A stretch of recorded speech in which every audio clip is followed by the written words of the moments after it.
Hello again, my little conscripts, and welcome to another Mordian Glory video. In today's episode, I want to talk to you about Leman Russes. Not just one Leman Russ, but all of the Leman Russes. You see, recently I have been building up some more guard armor. I know, the man that has a million tanks needs more, but I ain't got a problem, you got a problem. Now, I built a lot of Leman Russes. I built many of the old boxy ones, and I built a lot of the 40k quote-unquote newer ones as well. But recently, I got to try out building some of the Horus Heresy Russes, and you know what? I really enjoyed it. So what I want to do today is just take you through both of these kits, what they were like to build, and out of all of them, which is my favorite and which do I think is the best Leman Russ kit. I think this video will be helpful for both veterans who are maybe looking to add more armor, but maybe have built a few of these and are looking for something a bit different, and also for beginners, because some of these kits are definitely more beginner friendly than others.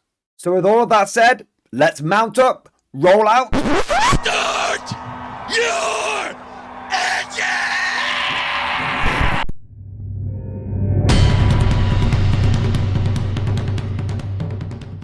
First things first, let's talk about the general pros and cons of each kit.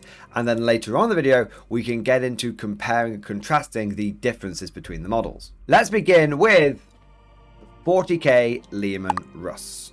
Now, the main advantage of this kit is that it is built with Warhammer 40k in mind, and so it comes with all of the relevant weapon options that you could possibly want. It has got all of the different turret options, and you get the sponsons and the hull weapons as well. On top of this, GW recently updated this kit, so now there's no longer two separate boxes. This model used to be split down to two variants. You had what was called the Battle Tank variant and the Demolisher Tank variant. And you couldn't get all the weapons in one box. It was sold in two separate ones. GW have got away with that now, and it's all in one chunky box. And as you can see, you get all of the different options you could possibly want. However, whilst this sounds awesome on the surface, there are a few problems with this kit. The number one problem I have with it is that even though it comes with two different turrets which allow you to build most of the weapon options, the Battle Tank variant, the one that allows you to build the Battle Cannon, the Exterminator Autocannon, the Eradicator Nova Cannon, and the Vanquisher Battle Cannon, are not interchangeable. You really have to try and commit to one of those options, with the exception being the Battle Cannon and Vanquisher Cannon are somewhat interchangeable. The Demolisher turret variant is fine. Those all swap out, so it's very easy to change between the Demolisher, the Plasma Executioner, and the Punisher.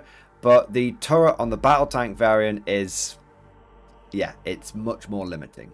Of course, you can get around those limitations by using magnets, but that makes this kit less beginner friendly. On top of this, another disadvantage of this kit is it's definitely showing its age. Whilst I would say it's a relatively simple model to put together, it is quite imprecise.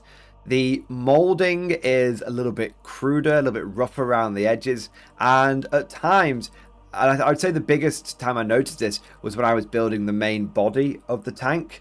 Even though it's only like two pieces, they don't line up super well. And you kind of have to eyeball a little bit and then start getting the tracks on the sides. And you have to be kind of quick about it, because otherwise you might end up with a main body which is slightly mismatched, and that's going to cause some issues with the tracks. It's not a big thing, but this trend of things just being a little imprecise runs throughout the entire kit. So again, it's got lots of options and it's simple to build, but it's a little fiddly from the way the tracks go together, to where the body goes together, to where the battle tank turret goes together. It's all a little rough, it's all a little imprecise, and it doesn't feel as smooth. Finally, one thing I really noticed about this kit is that in comparison to the good old days when this model was first updated from the really boxy looking Leman Russ to the more smoother one, they've taken out a lot of the extra bits. This thing used to come with like heavy stubbers, it used to come with dozer blades, it used to come with all sorts of like track guards and accoutrements that you could put on the tank to really customize it. Not in terms of its weapons, but weirdly in terms of like its personality. You can make each tank look individual. With this thing, it feels like all the tanks are just rolling straight off an assembly line. And that's fine if you want uniformity, but it's not as good if you want to have a box which can make truly unique tanks just off its own back. That covers the 40k Russ. Now let's look at the Horus Heresy Russ kits. Now, the first thing I want to mention is that these models are legal for Warhammer 40k.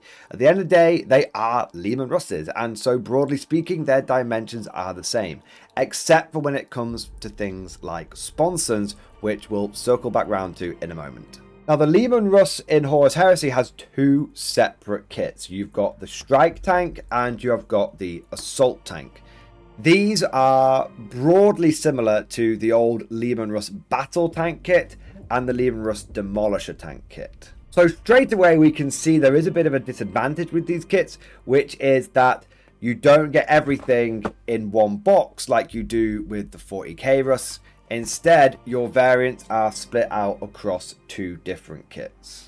For the strike tank, you are going to be able to build the Vanquisher and the Battle Cannon and the Exterminator, but you will not be able to build a Leman Russ Eradicator. Instead, you'll be able to build a Gravis Las Cannon variant, which is only relevant to 30k, not really relevant to 40k, unless you want to run the Legends Leman Russ Annihilators.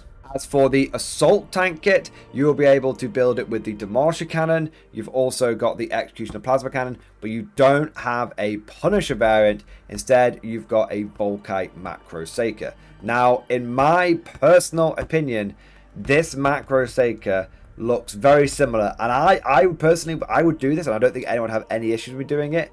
I would run that as an Eradicator if you were really wanting that Nova Cannon, because it's got a very square, boxy look to it, and I think it's broadly similar. And I think if you were playing in even a competitive game and you were running those, your opponent wouldn't be able to mistake it for one of the other variants. It's very unique looking. Now, about 90% of the parts in both of these boxes are the same. There's just a few key differences around the turrets, which we'll get to when we're looking at the differences later on in the video. And there's a little difference at the back regarding, it's like a little barrel that goes on the back. Other than that, these kits are about 90-95% similar. And so if you're familiar with building one, you'll be familiar with building the other. Now, I know what you're thinking. Mordian. These kits, they're lacking an option or two, and I have to buy two separate kits to get everything that I want. That kind of sucks, right? I'm not going to deny that it is a little inconvenient, things being broken out across two different boxes rather than all being in one. But here's one thing I will say, which is a huge bonus to this vehicle. Honestly, this thing alone, in my opinion, puts these kits ahead of the 40k ones. It's a newer kit, and it comes with so many quality of life improvements. Whilst the model itself is in more parts, like rather than being this main body being in 2 bits, it's in about 4 or 5 pieces. They go together seamlessly every single time. The level of precision that I noted in the kits and the ergonomics of building this Russ was phenomenal. I built a lot of Russes, and often it kind of feels like you've got to wrestle that kit into compliance.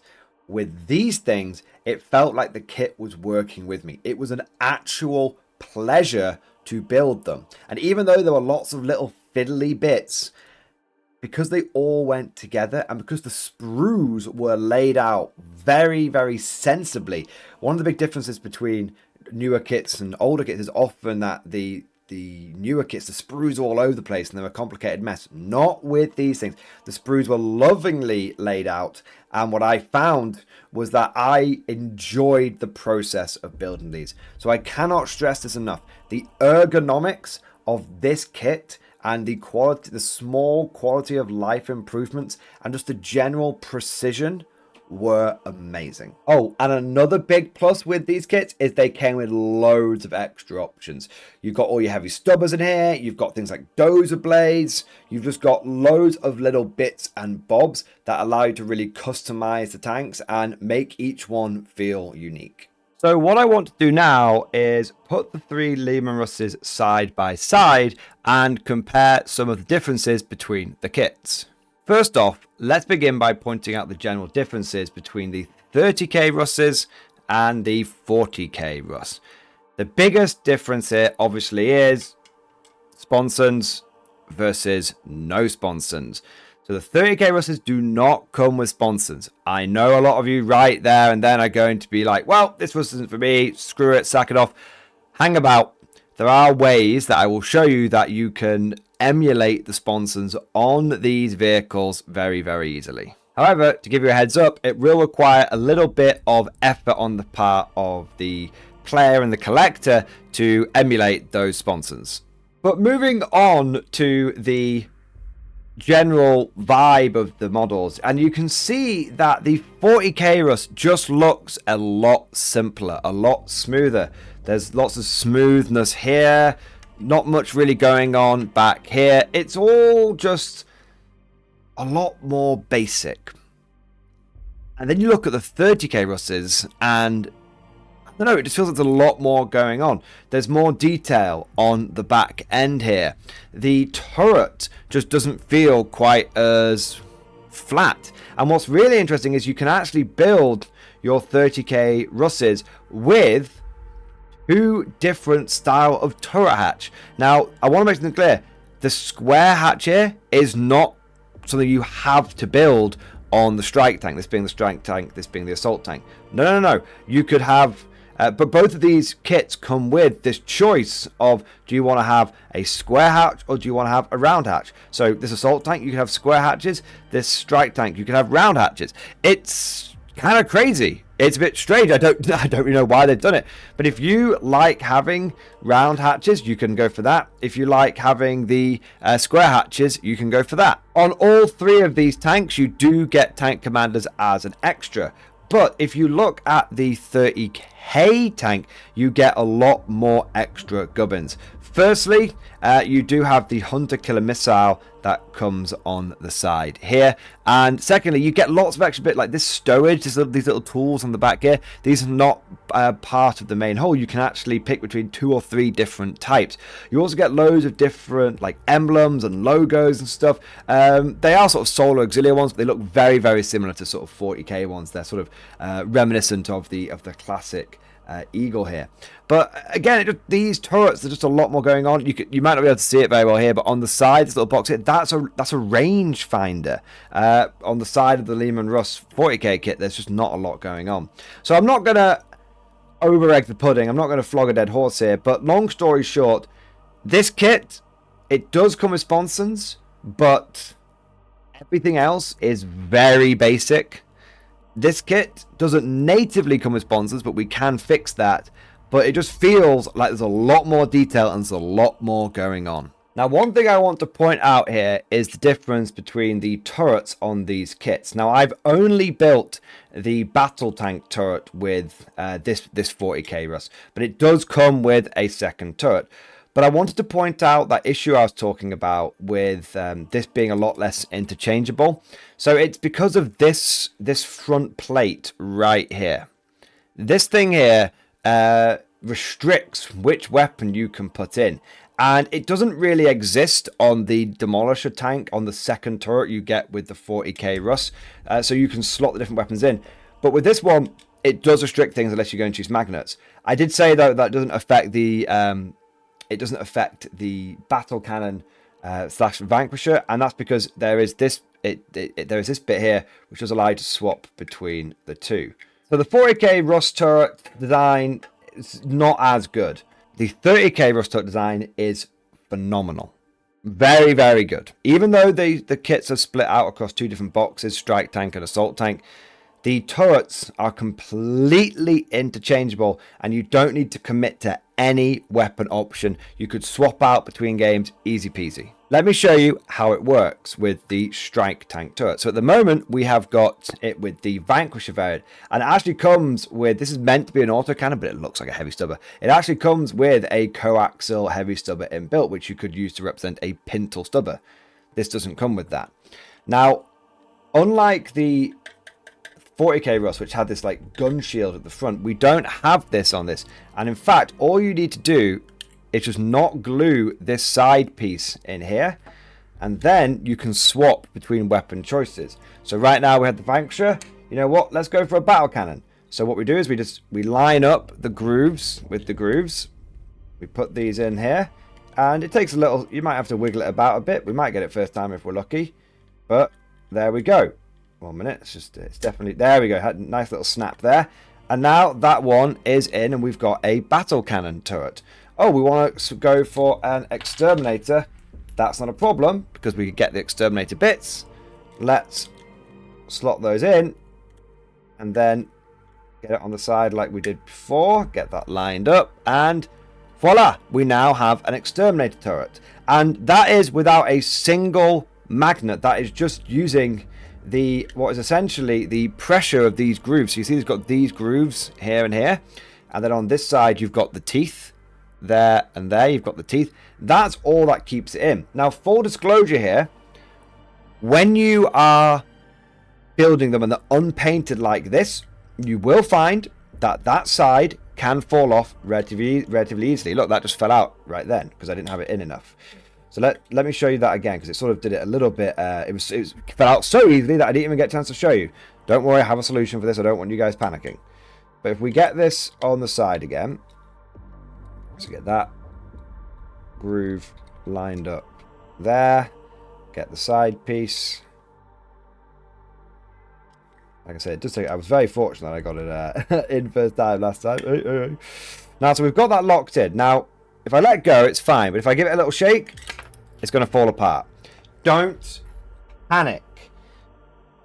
When you paint this thing, because these grooves, when you're priming it, when you're painting it, these grooves will get paint in them. These teeth will get paint on them. This will make these slightly larger and these slightly tighter, and that way you still don't need magnets and it makes the fit a lot tighter. In fact, let me show you with one that I made earlier. So here we have got one of the turrets that I have painted.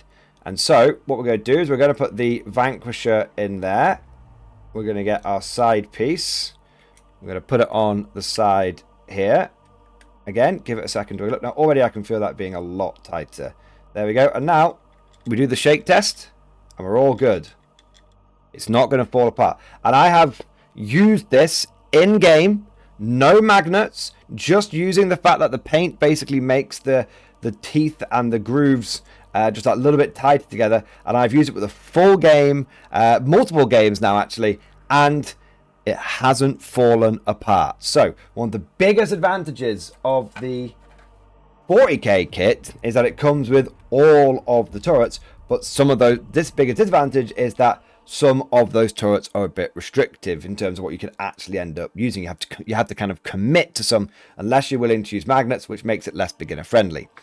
This kit, the turret weapons are all interchangeable and you don't need any magnets to be able to swap between variants in games. As long as you don't glue that gun in, you are good to go. But it's not just all about the turrets. We've also got the front weapons as well. Now, on the 30k Russ, it's just a little square hole there. And if you try and just put this in, it's just going to fall. It's just going to fall straight out, okay? Because there's no friction there. But you can fix that very easily. If I bring my example over from earlier, all you need to do is pop a little bit. If you don't use magnets again, a little bit of blue tack in there, and then it stays in perfect every single time. The 40k Russ sponson and whole weapon, I would say, is, while this is a pig to build. This little house that sits on the front of the tank, that is a pig to build. That's my least favorite part of building it. But I can't deny that it is very easy to just slot the weapons in and go. That same slotter weapon technique also works with the sponsons as well. Although in my experience, even when painted, these really want to fall out. It's a very loose fit. So you probably want to put a little bit of blue tack down there and a little bit of blue tack down here. So whichever kit you go for, the reality is you are going to end up putting a little bit of blue tack either in the front here or down the bottoms here if you want to have a quick way of being able to swap out weapons. I've got some Russes in my collection which are coming on 10 years old, and they've still got that same bit of blue tack that's just in there, and it just keeps those sponsons in. One quick thing that I do want to point out between the two 30k Russes is there is a slight difference between the strike tank turret and the assault tank turret. Firstly, the assault tank turret does have an extra little viewer here. You might not be able to see that from on top, but if I turn it, you can see this little box right here. That is an extra part. And also, you've got this extra bit of gun shield here. On this one, it's sort of molded in. On here, you do have to actually add it. You can see there's a bit of glue here and here.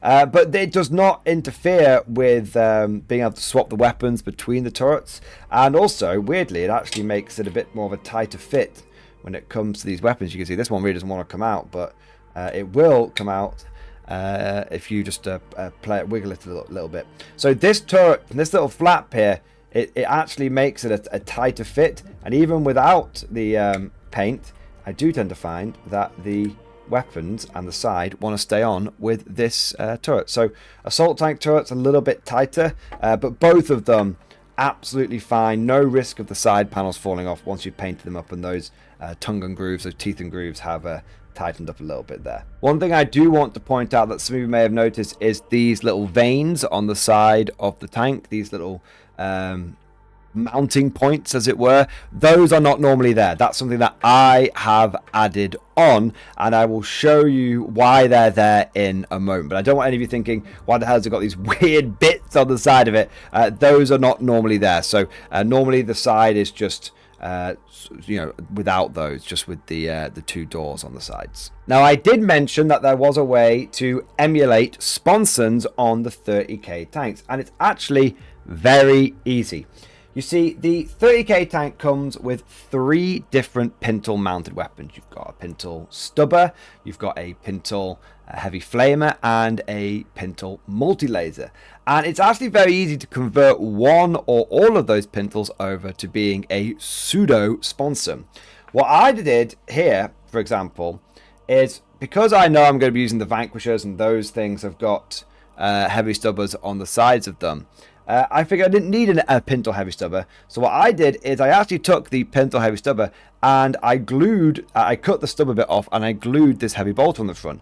Now you might be thinking, oh, so it's all well and good if you've got spare heavy bolts lying around. No, this heavy bolter was a spare one, a totally and utterly spare one that came with the kit. You see, for some reason, I have no idea why, but for some reason, they give you 2 of each front weapon. 2 las cannons, 2 heavy bolters, 2 heavy flamers, 2 multi-lasers. They give you 2 of everything. I don't know why, but they do. And so I've still got the heavy bolter for this kit. It's still there if I wanted to have a front-mounted heavy bolter. No problem there whatsoever.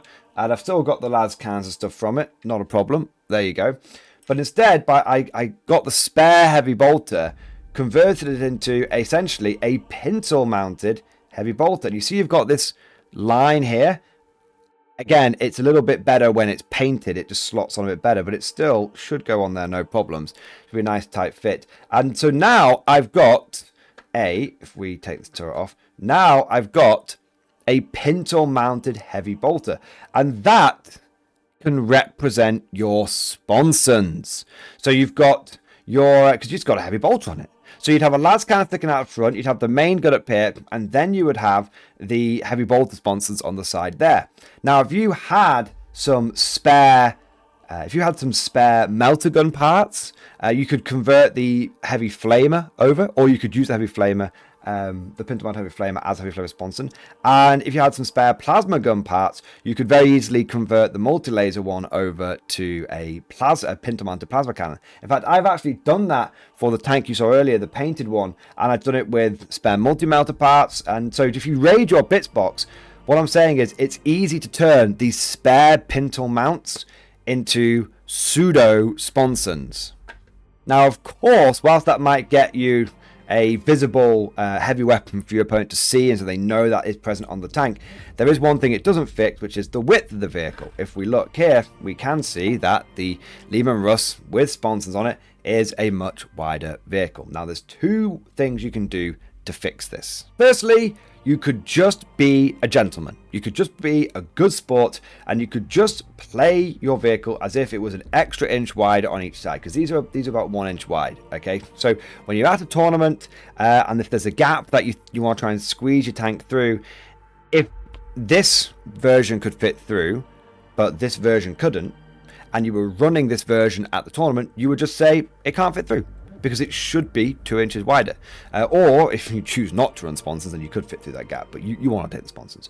So the point is that if you just play this as an extra inch wide on each side, no problems whatsoever. You'll just be playing as if it was a bit wider, and you can always play that for when your opponent's trying to draw a line of sight as well, and when you're trying to deploy your Russes, just make sure you're leaving a couple of inch gaps between them. And so it's very simple to just play it as if they were a little bit wider. But if you are like me and you like to try and have things the correct dimensions, then don't panic, because this is where those little veins on the side, those wind veins on the side, this is where these come in. So they are actually part of the dozer blade on the strike tank. It's meant to have these teeth here. I didn't like the look of those teeth, so I just left them off. And so what I've done instead is use those as a way, let me just take this off, use those as a way to mount this extra side armor on the side. Now, I did this because I really like having spaced armor on my tanks. I think especially these ones where you can see they're made of lots of little squares, this actually is meant to represent contact ERA, so that's explosive reactive armor, which is a modern thing, and I like to try and modernize my Russes a little bit, so they're not just got like exposed tracks. I like to have track guards. I like to have the dozer blades on the front. I like to up armor them a lot, essentially. And so I use the spare teeth from the dozer blades as mounting points for this extra side armor. And between the side armor and the mounting points here, these Russes are actually the correct width as the 40k ones. And if you're wondering where I got these from, very simply, I got them off eBay. There's a chap, if you type in Chimera side armor into eBay, it will come up with a guy that is selling this, and he's been selling them for years.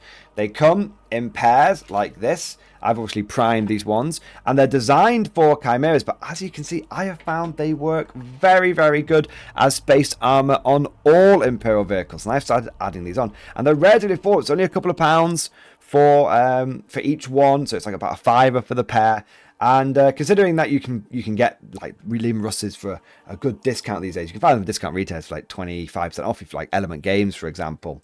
Then you can actually, the money you save, you can get some of these side bits on, and you'll still save a few pennies, and you can make your Russes the right width. And so if we put all of this together, you can see here that with just a little additional extra stuff with just these side panels here and the track guards, but you know the track guards aren't necessary to make it the correct dimensions, but with just the extra side panels here, we have actually got a perfectly legal Warhammer 40k Russ.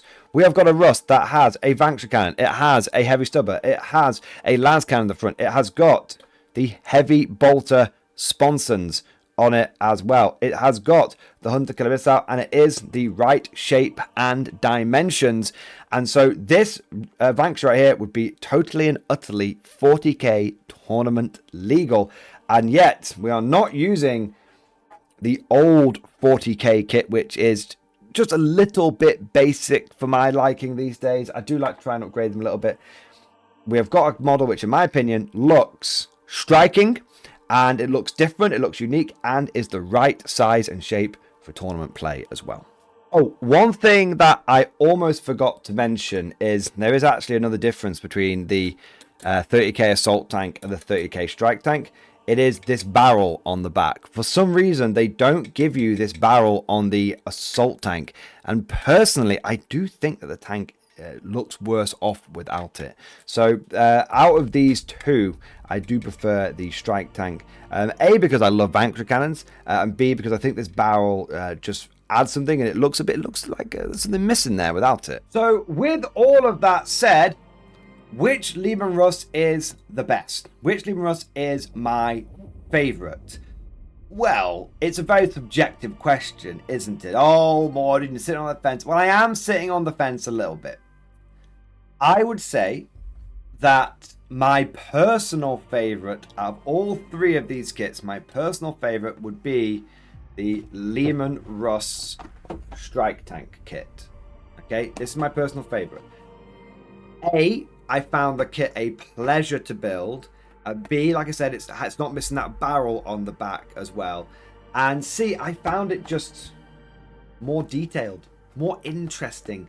And if you're someone like me that loves kit bashing, then being able to get your way to the sponsons with those pintle mounted counts as, and being able to get being the right width is not a chore, it's not a challenge, it's a nice thing to do. So if you're like me and you're willing to put you want a kit that's a bit easier to build and more interesting to build, and so one that also kind of encourages kit bashing, then I would say the Leman Strike Tank is fantastic. Really, really good kit. But in truth, if you are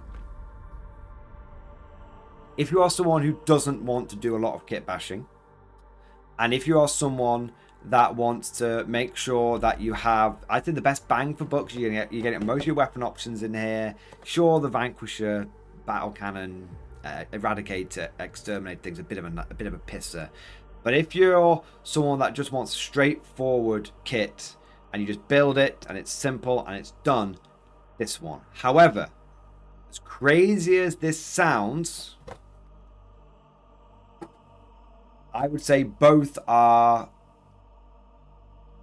I think this one's a bit more beginner friendly. Okay, controversial, I know, because some of you are saying, how can this one be beginner friendly more than if you've got to do a bunch of kit bashing to get it to be the right size and everything? I get that, 100% I get that. But this kit is enjoyable to build. It's a few extra steps, but those steps are so easy and the parts just go together. It's a very, very ergonomic kit that I found building it for the first time ever. It was very, very simple, very, very straightforward. This kit is fine, but it is less precise. There are opportunities for players to miss bits, or opportunities for people to glue things in the wrong place. So even though I would say this kit, because it comes in more pieces, it's a little fiddlier, those pieces work with you, these pieces don't. If you're someone that's fairly confident in building models and you just want Russes that are going to be a bit fiddly but will look and be pretty basic, these ones. If you're someone that's maybe building a Russ for the first time, as crazy as it sounds, I do think this one is better, even though you're going to have to maybe go out and do something with those sponsons. Like I said, you'll find this one works with the builder. I guess you could say they're both pretty equal. One, rougher kit, hard to work with, but fully 40k compatible. One, much more ergonomic, much more pleasurable to build, but requires a bit of kit bashing. So I guess they're pretty equals pequals when all said is done. But like I said, as a veteran, I definitely prefer this one because I just found it to be a more interesting kit. Of course, all of this is just like my opinion, man. Let me know what you guys think down in the comment section below.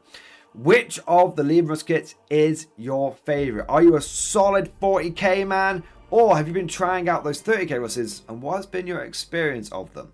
If you enjoyed today's video, don't forget to go ahead and smash that like button and also subscribe to never miss an episode. Would you like to know more?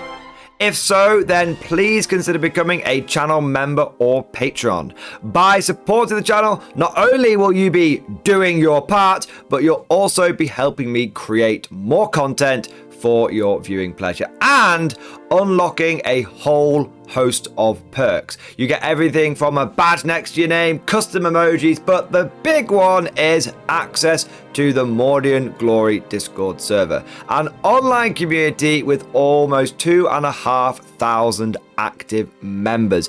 It's always popping off in the MG Discord. We've got channels for army lists, hobbying, tactics, stories, and even a pretty spicy meme section as well. For all you greenhorns that wanted to see the Mordian glory hole, today is your lucky day.